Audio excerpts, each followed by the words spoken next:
Hello, everyone. This is Jerry Jones with Jerry Jones Direct and Wellness Springs Dental. And I'm excited to have with me today Mr. Blair Kolkoski.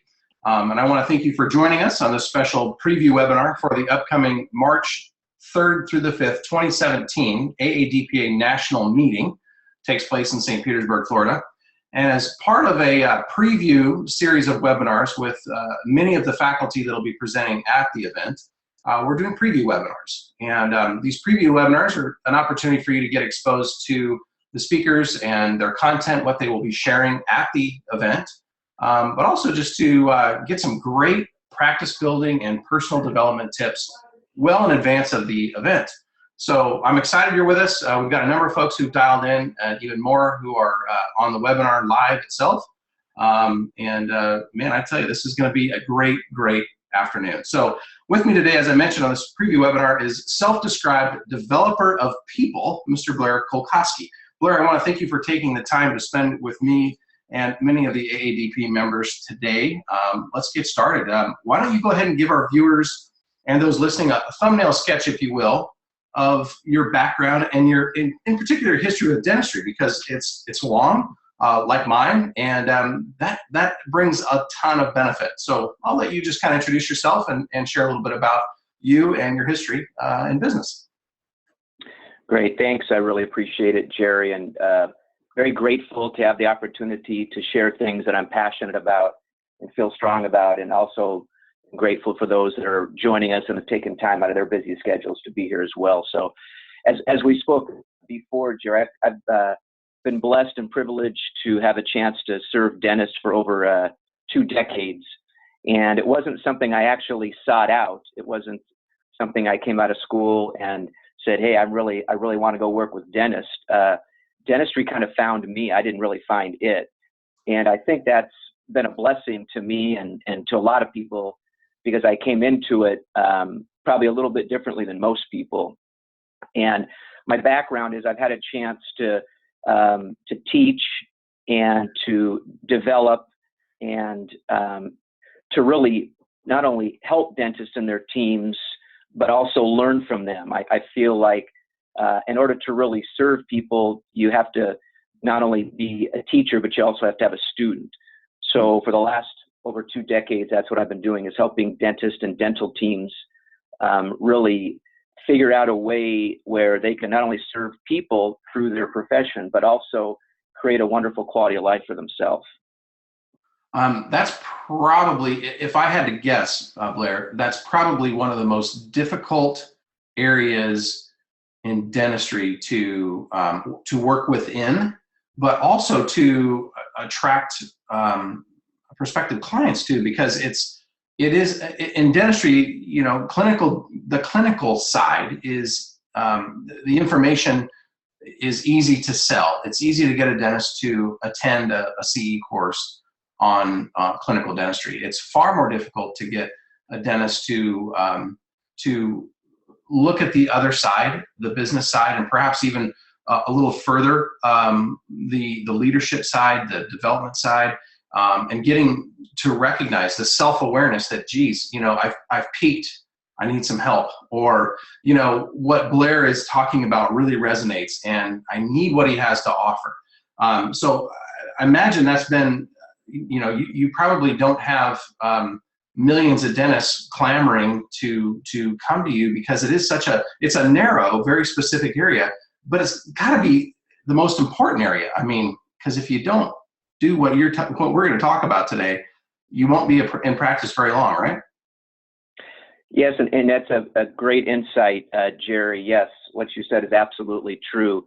The beautiful part about the AADPA is that the leadership has been able to attract the types of individuals, dentists, entrepreneurs, business owners, that really resonate with this material, with this. Yeah, there aren't people every day saying, hey, I want to evolve, I want to transform. It is a smaller group of people, and that's what makes the AADPA so beautiful. There's a great quote that says, the truth will set you free, but first it will really upset you.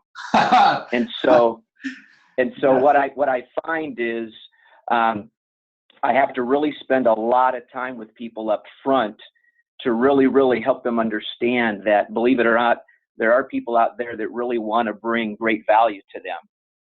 There are people out there that really want to help them become everything that they're supposed to be.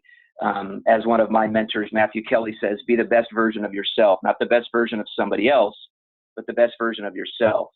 Well, in order for that to take place, we typically have to go through a gauntlet, and most people aren't really that inspired to go through that gauntlet.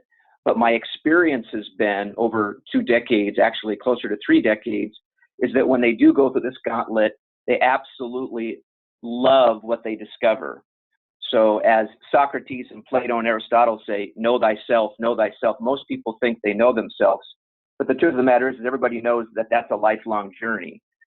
So my experience has led me to believe over almost 30 years is that most people are afraid to get to know who they really are. They're very, very afraid to find out who they are and what they stand for. But once they discover who they are, they absolutely love it. And it's at that point in their life where things change and people are very, very attracted to that. So Carl Jung has a very famous quote that says, the cave we fear to enter holds the treasure that we seek. And that's a very, very accurate statement. Most people are afraid to walk into that cave because they're afraid what they're going to find. But once they walk into that cave, that's where their treasure is. And once they discover who they are, they become very, very attractive. It's people want to be around them. They want to spend time with them because everybody else is trying to figure out the same thing. And so once they see other people figuring it out, it becomes very compelling. Their practices grow. People are attracted to them. Great things start to happen to them in their personal and professional life. So the short version is, yes, this is not a pathway that everybody is clamoring to knock down the door to go on, but it's a beautiful thing when someone takes the journey and goes on the hero's journey. It's very powerful, Jerry. It's one of those, I guess to me, as you were explaining it, I'm thinking, what causes us great pain, but yet benefits us more than anything else? It's like exercise. It's like what you're talking about really is equivalent to exercising your physical being, and getting to understand your mental being is as painful as the exercise, the physical pain that you get from exercise, the mental torture, if you will.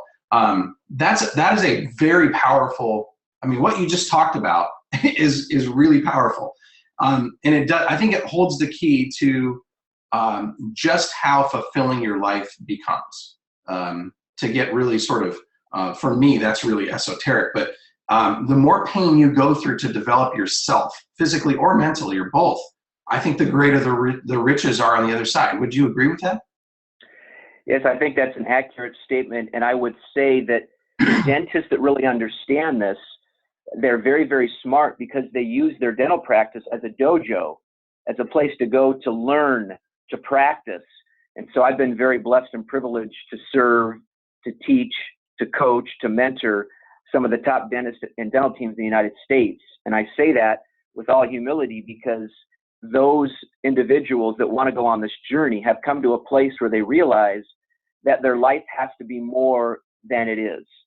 They don't know exactly what it looks like, Jerry. They can't really get their arms around it, but they know that they were meant to do more and be more. And so that is my role as a facilitator. It's kind of like if they're doing a triathlon, I'm there swimming right next to them. I'm there running right next to them, and I'm there biking right next to them. And everybody eventually, at some point, will come to the point in their life where they realize something has to change. It's got to be better than this. If this is all there is, this is not what I signed up for. And so that's when they start seeking. And as you and I both know, seeking is, finding is for the seekers. Only those that seek will find answers and solutions. And so that's typically who I end up being able to serve, are those that are seeking. Yeah, we're a product, and not to get maybe not to get too cliche-ish, I guess, but we are a product of the questions we ask. The better the questions that we ask are, the better we become. And I think about that in a simple way of, if you have an opportunity to ask, the most brilliant person on the planet, or maybe you happen to have an opportunity to have a conversation with a deity of some kind. You have an opportunity to get the answers to the most difficult questions. But if you don't ask them, you don't change. You don't get that opportunity to morph, if you will. So, wow. I mean, that's some heavy stuff. We're like 10 minutes into this, and this is heavy stuff. But where we're going to go here in the next 30 minutes or so, I think this will wrap around nicely and tie in with where we're going to go. So, I mean, you and I, we really sort of, I think we both agree that most business people, dentists, business people, I'm including dentists inside that, and I don't want dentists to think that they're different in this respect, because they're really not. Because it's an outcome or a product, I guess, of business. But we're always looking to fix our practice, our business, if you will. So I have a dental office here in Salem, and I'm always looking to improve it. We're always looking for that next slight edge, if you will. And it's kind of like we look at it as if our practices have an ailment of some kind, and if we just inoculate it, everything's going to be fine. But I think that thought process can be misguided, and I'd like to know what your thoughts are about it. So, the bottom line is, I guess, looking for a fix, it may not be there, when reality, for the fix, we need to look in the mirror. What do you make of that? I mean, is that sort of kind of where people get to when they come to you? They finally look in the mirror and go, holy Toledo, I can't do this on my own. I can't self-examine, diagnose, and treat myself. I can't do a crown on myself, or maybe somebody can, but I know I couldn't. But you can't diagnose and treat yourself oftentimes if you want to grow. So what do you make of all that? Well, I think you're onto something pretty strong, Jerry. I guess where I would start with that is simply share with you what I share with a lot of folks, and that is understanding what you see is a function of what you know. Understanding what you see is a function of what you know. So people that spend time raising their level of awareness can see a lot more. They can observe a lot more, and they can make better choices and better decisions, not only for themselves, but for their family, for their children, for their staff, for their patients. So what I try to do is I try to take something that's invisible and make it visible. And that's really what my role is to take something invisible and make it visible. And that's really what the role is of most entrepreneurs. I want to take something that might be kind of out there floating around and bring it down to a point where people can understand. So when people engage with me, I basically share three things with them. The first thing I share with them, Jerry, is you don't fix a business. You can't fix a business. A business is made up of human beings. So if there's no people in the business, we don't have a business. Everybody wants to fix their business. They want to fix their practice. But really that's the wrong question, going back to asking the right questions. You don't fix a business. What you do, if you have the opportunity to do this, is to develop people. So you don't fix a business, you develop human beings, you develop people. So that's the first thing I share with people. And after they kind of get through that a little bit, they said, well, what do you mean? You can't fix my business? And I said, no, nobody can fix your business. If somebody's telling you that they can, I would suggest that you head for the hills.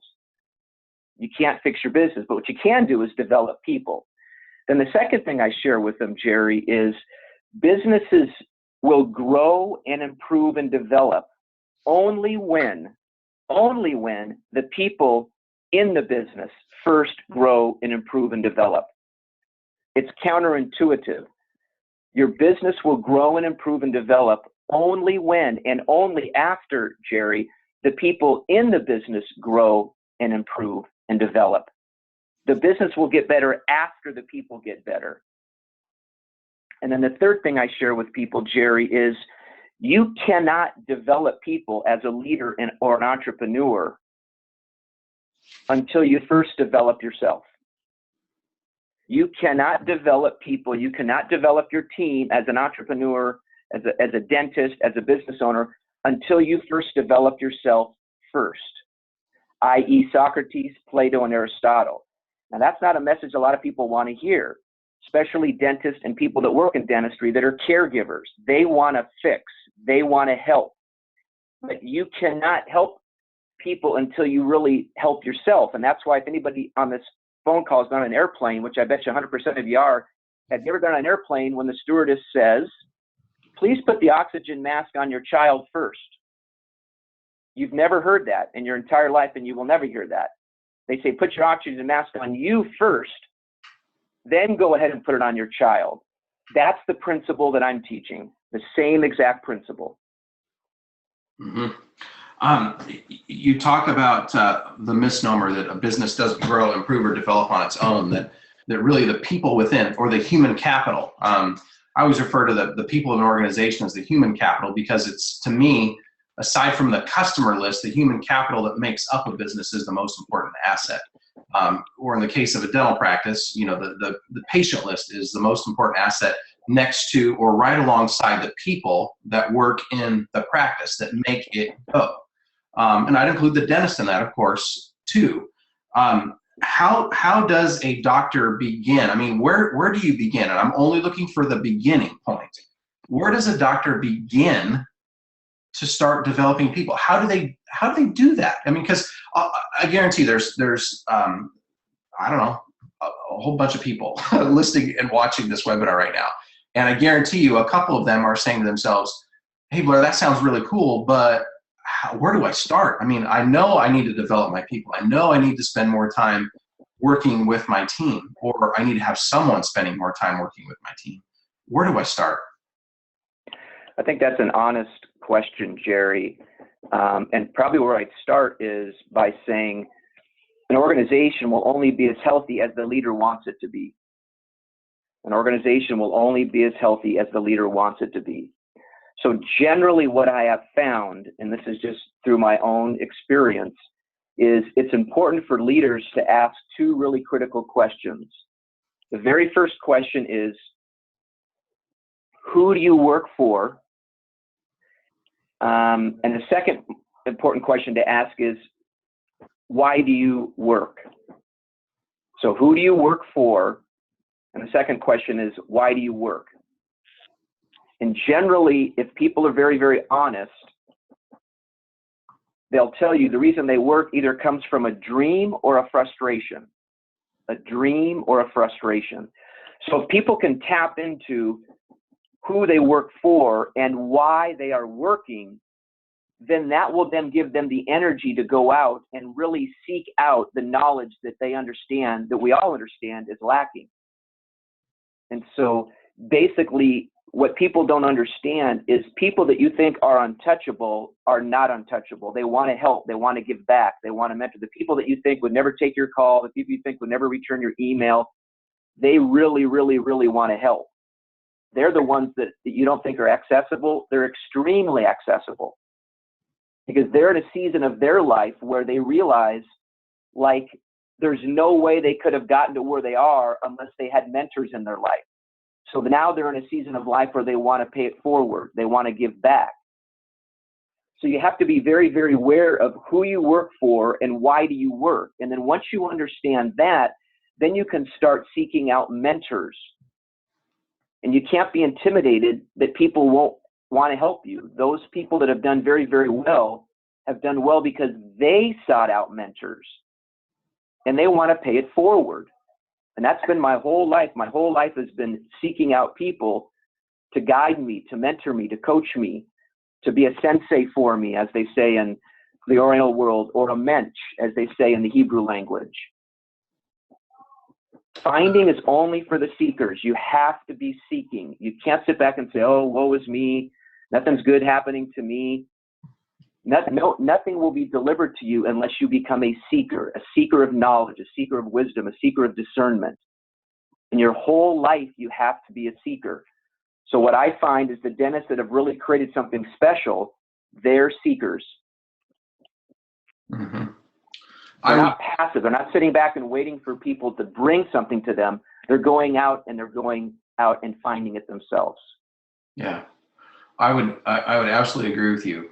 Some of the earliest advice I got in business was find a coach and get everything you can from that individual. Find mentors. Find people who have nothing to gain from helping you other than the I don't know what the exact word is, but other than altruistic might be the right word. I don't know, but find someone in your life who you can benefit when you do well if they are willing to coach you. I guess that's maybe a good way to put it.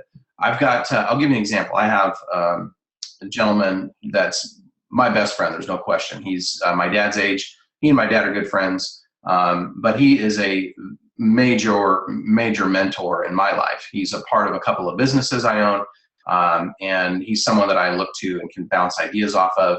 For goodness sakes, he's been incredibly successful. He has no need for money, has all the freedom that he could ever want.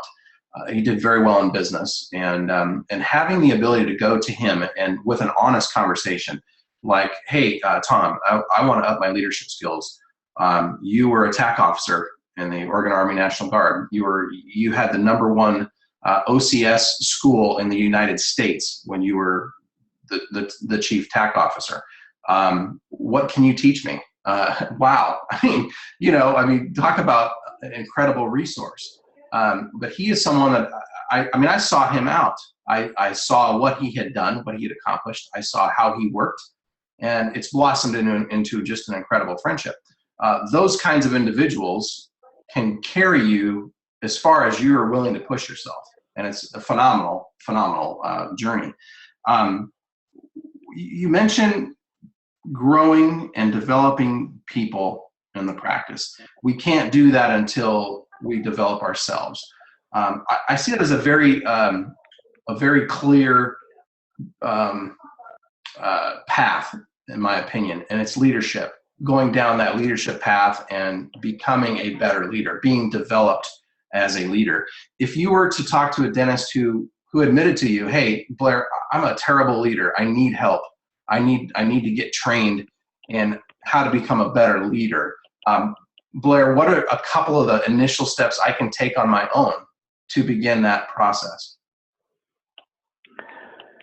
Well, first of all, Jerry, I would say that obviously leadership it's not an event, it's a process. Leadership's not an event, it's a process.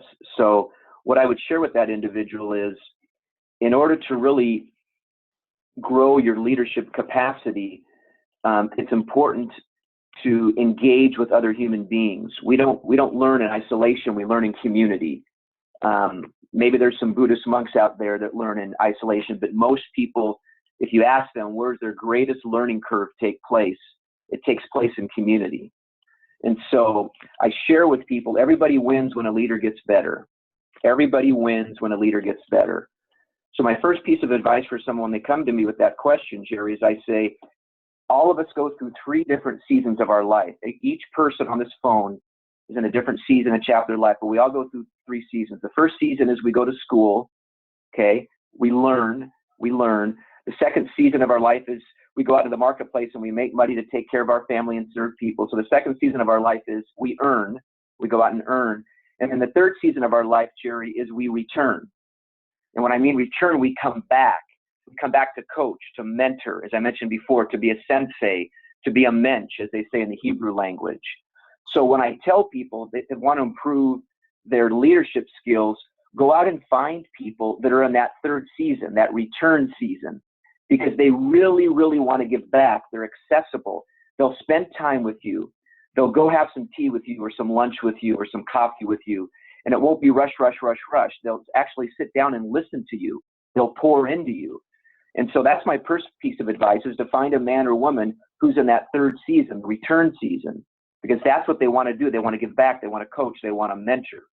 The other thing that I'll share with them is that leadership matters disproportionately. And what that means is that when dentists go to dental school, they don't realize the magnitude of influence they're going to have on human beings around them. They're thinking in their mind, they're getting trained technically, they're going to go into an operatory and do great dentistry. And a lot of them do great dentistry, but their leadership matters disproportionately. They have a huge influence on people around them. Not only in the words they say, Jerry, but actually nonverbal stuff. So this is why it's so important for dentists to really, as Socrates and Plato and Aristotle said, know thyself. Because a lot of times dentists don't realize the impact they're having on people, even when they're not speaking to them. And I'm talking about team. I'm talking about vendors. I'm talking about patients. Actually, the subconscious, the words they don't use sometimes are more powerful and more impactful than the words they use. So it's all, and that's why I started off earlier in this conversation by saying, understanding what you see is a function of what you know. The more you know, the higher your awareness is. You can call it emotional intelligence. You can call it critical thinking skills. I don't care if you call it Joe, but it comes down to one thing, self-awareness. The more self-aware you are, the more you can engage with other human beings and serve those human beings. And this is counterintuitive, especially for dentists and dental teams who are very much caregivers.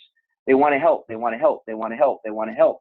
But what we all need to do, including myself, is we need to raise our own level of awareness so that we can bring more value to the universe. The degree to which we know ourselves is the degree that we can bring more value to other people. If we don't know ourselves and we're awkward and we're uncomfortable, then that subconscious / nonverbal message is going to the patients and they're not moving forward. It's going to the team members and the team members aren't executing. So that's why I say everything rises and falls on leadership, Jerry. Mm-hmm. I couldn't agree with you more. I couldn't agree with you more.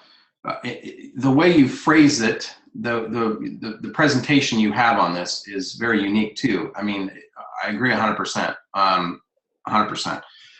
Yesterday in our pre-call, you and I had a pre-call, half hour or so, where we talked about what we were going to talk about today. One of the things you mentioned really struck me as well, profound is kind of an understatement, I think, and I think this is why every AADPA member should have been on this webinar tonight, and hopefully they all watch it later, because I think this next point that you made is really, really impressive. It made an impression on me. You said that we should all be focused on creating what you call learning organizations within our practices.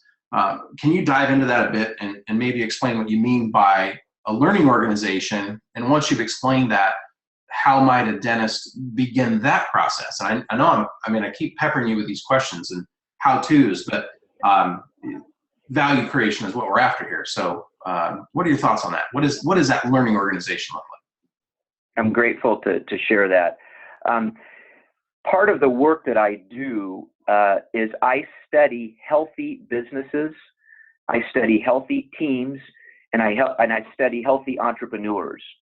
And then I bring that knowledge base to the dentist and dental teams that I'm privileged and honored to serve.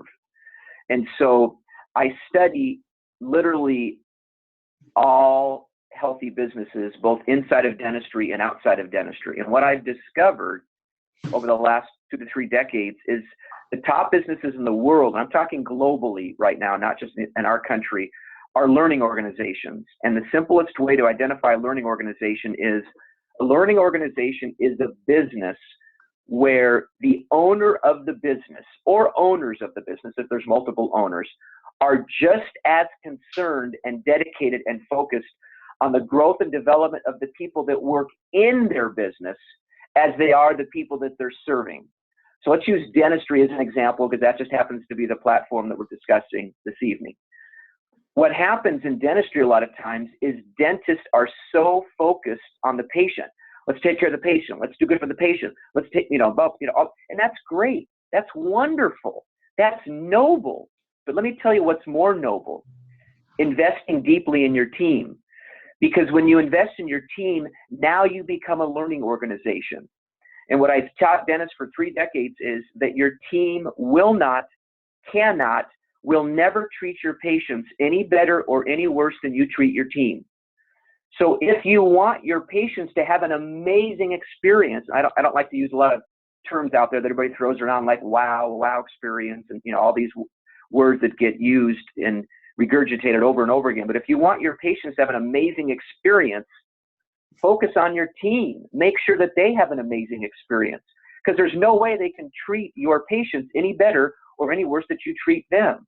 So a learning organization is when the entrepreneur pours deeply, grows, develops, stretches his or her team, completely pours into them. And he or her is just as concerned about the growth and development of his team or her team as they are about the patients. And what that happens is, it's counterintuitive, but the outcomes are tremendous. And I'm privileged and honored to serve dentists that understand this.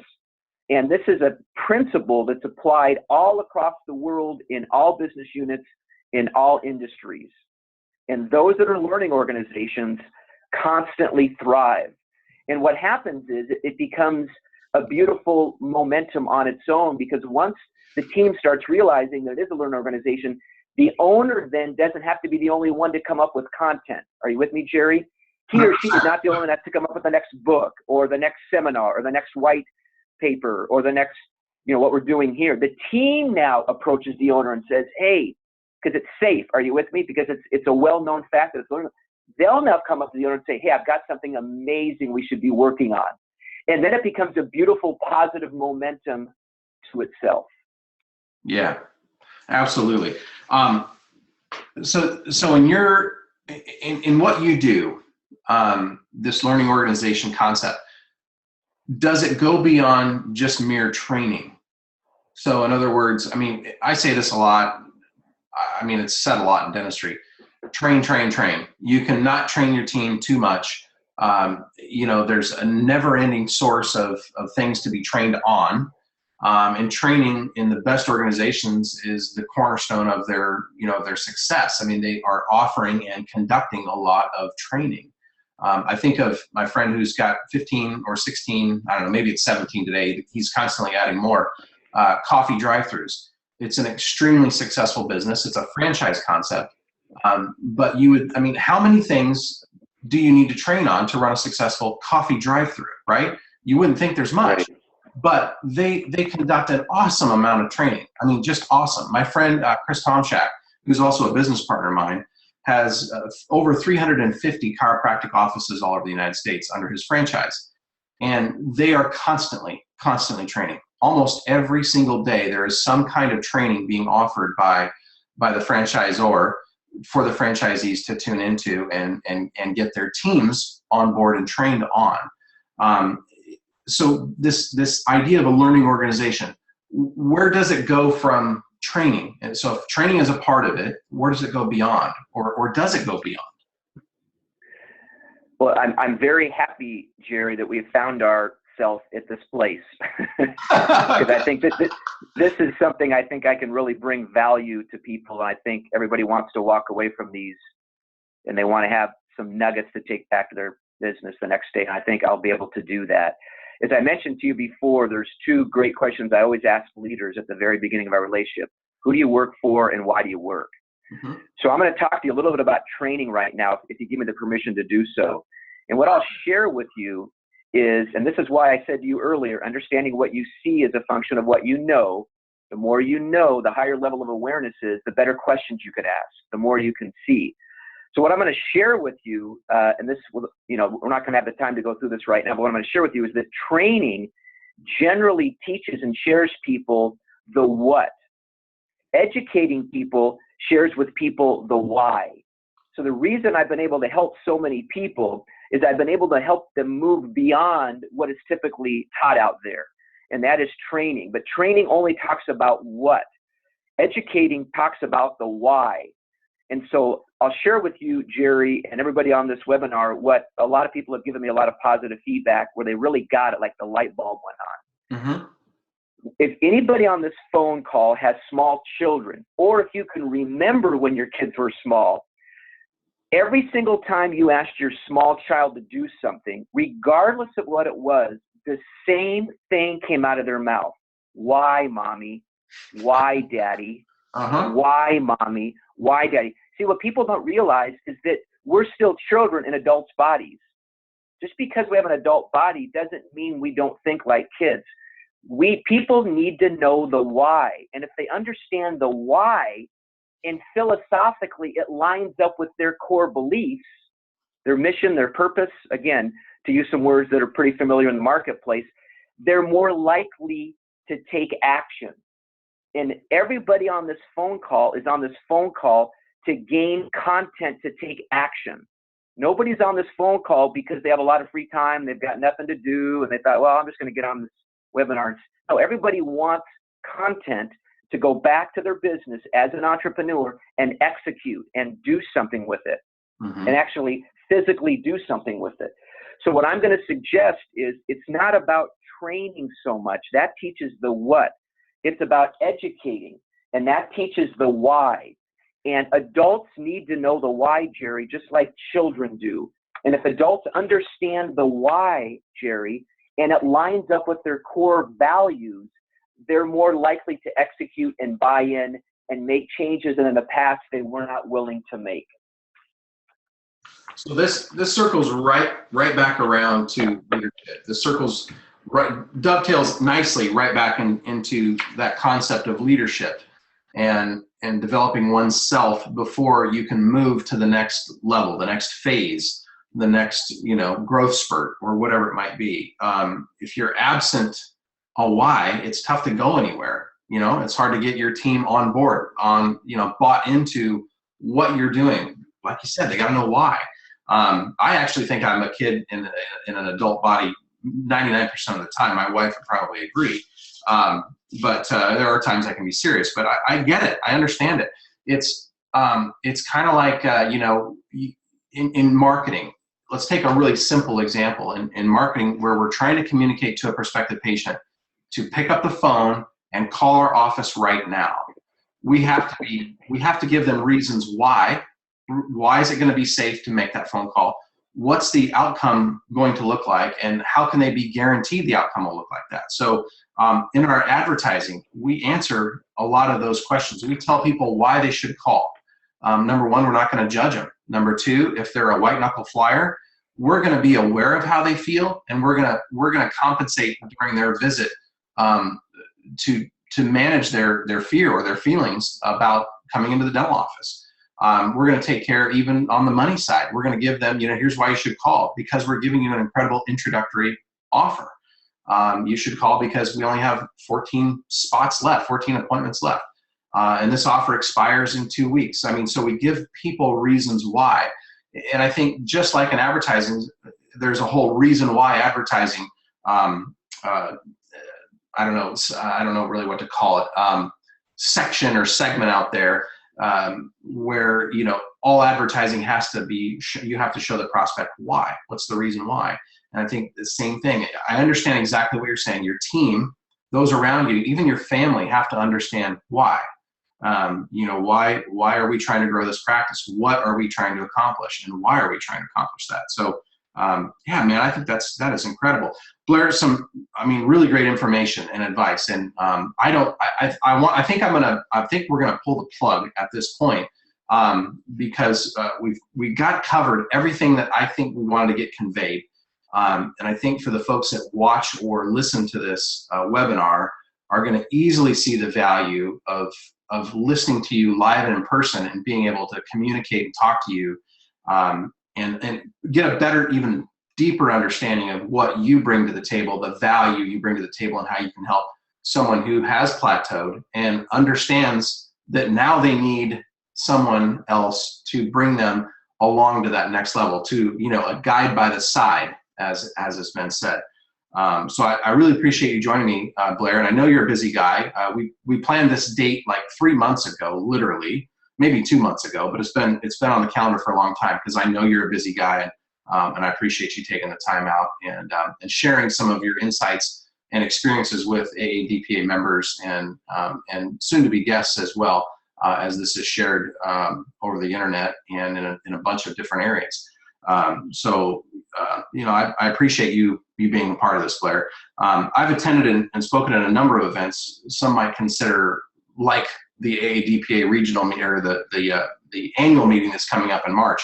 However, as you've heard directly from Blair, you can tell this isn't going to be your typical seminar or weekend meeting. The faculty, for example, presenting at the national meeting is really something special. So you've got a taste of Blair and what he is like and the insight that he has. If you tuned in last week, you heard Ty Bennett speak with me on another similar webinar.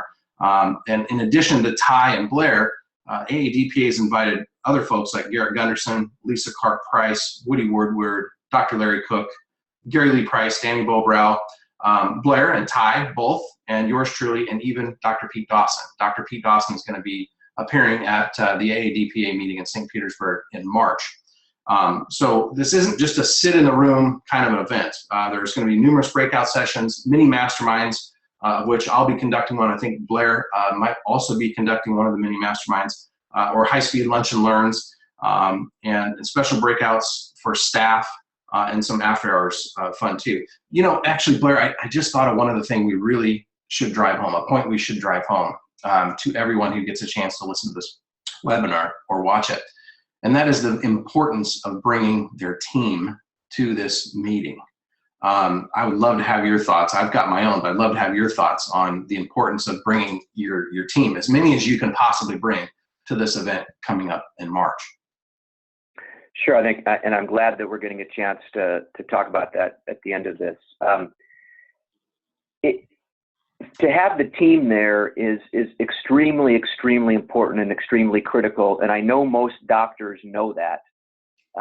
Deep down in their heart, they know that. So I'll share with you the best way that I can explain this, and I learned this from a very wise person many, many, many years ago. When I go into work with doctors and teams, I always share with them, you know, it's really important that you invest in your team. You take them to classes, you have them read books, you have them, you know, read white papers and everything, but really take them to all these classes you're going to. It's really critical. And a lot of times doctors will say to me, well, Blair, let me ask you a question. What if I pour into my team? I really, really pour it. I spend a lot of money with them. I send them to a lot of courses. I fly them around the country, and they end up leaving me. They end up quitting me. And I hear that a lot, Jerry, from a lot of people. Yep. So I try to be as patient and as humble and as understanding as I can. But once they say that to me, Jerry, this is how I respond to them. I say, Doctor, that's a great question. It's a legitimate question, and I can certainly understand why you're feeling that way. But I think there's a different question you should be asking. And the question is, what if you don't invest in your team, doctor, and they stay? That's the question you should be asking, doctor. And whenever I share that with them, again, the light bulb comes on. Because again, understanding what you see is a function of what you know. The more you know, the higher your level of awareness is, the better questions you can ask. And that ties right in to what you said at the beginning of our conversation, Jerry, about questions. It's all about questions. So that's what I would say to everybody on this phone call. You know, what if you don't invest in them and they stay? Right, right. Or what if you invest in them and they stay? And they stay longer than they might have otherwise, and they become a far more productive member of your team. And yeah, I mean, it's tough, right? I mean, too often we focus on the negative instead of what the potential positive could be. We're so focused on the potential negative that the potential positive, which we know instinctively outweighs the negative, is lost. And I think that's a tough thing to reconcile in our minds. And like you, I understand it, but I certainly agree with your proposition. What if they stay and you have that opportunity to invest in them? Or what if they stay and you don't? What changes in your practice? And what opportunities do you miss? Because there's a cost for missed opportunity. Oftentimes we never realize it. Blair, do you have any other thoughts or comments before I formally wrap this up? No, I just wanted to thank you, Jerry, and I wanted to thank everybody at the AADPA. I am familiar with this group and have been really lucky to help and serve quite a few of them. This is a pretty talented group of individuals, and I say that with all sincerity. I've known this group for about 2 decades, and I'm just honored and humbled to be able to share things that I'm passionate about and things I feel really, really strong about. And I know this is the type of audience whose mind is open to these kind of concepts and principles and philosophies. So I'm just excited about being there. And again, I'm very, very grateful for the opportunity to do this with you, Jerry. And I just wanted to thank everybody that's on this, who took time away from their team and their patients and their family to join us tonight. That means a lot to me. It does me as well. I'd echo that. And Blair, thank you again. So on behalf of Blair and myself and leadership and members of the AADPA, we look forward to seeing you in St. Petersburg, Florida this coming March. It sounds like a long time away. It's not. It's going to be here before we know it. So do make those plans, get those dates blocked out in your calendars, get your plane reservations, make a commitment to be there. Without commitment, this is kind of like, you know, not even a fun exercise. So make a commitment to get there. It's March 3rd, 4th, and 5th, St. Petersburg, Florida. You can head on over to the aadpa.org website and click on Meetings and Education. It's the 2017 annual event. Get registered now. And if you're not a member of the AADPA, you can register as a guest. And if you're not a member, I am going to absolutely strongly encourage you to become a member after you register as a guest and attend one of their meetings. This is life-changing stuff. I mean, there's really no other way to put it. If you want to exceed where you're at now, this is like mandatory. So Blair, thank you, sir, again, and thank you to our guests and those who are going to be listening later. Thank you for being a part of this and making this a special evening for us. So Blair, thank you again. I look forward to seeing you in March. Thanks, Jerry. Have a great evening. All right. Have a great evening, everybody.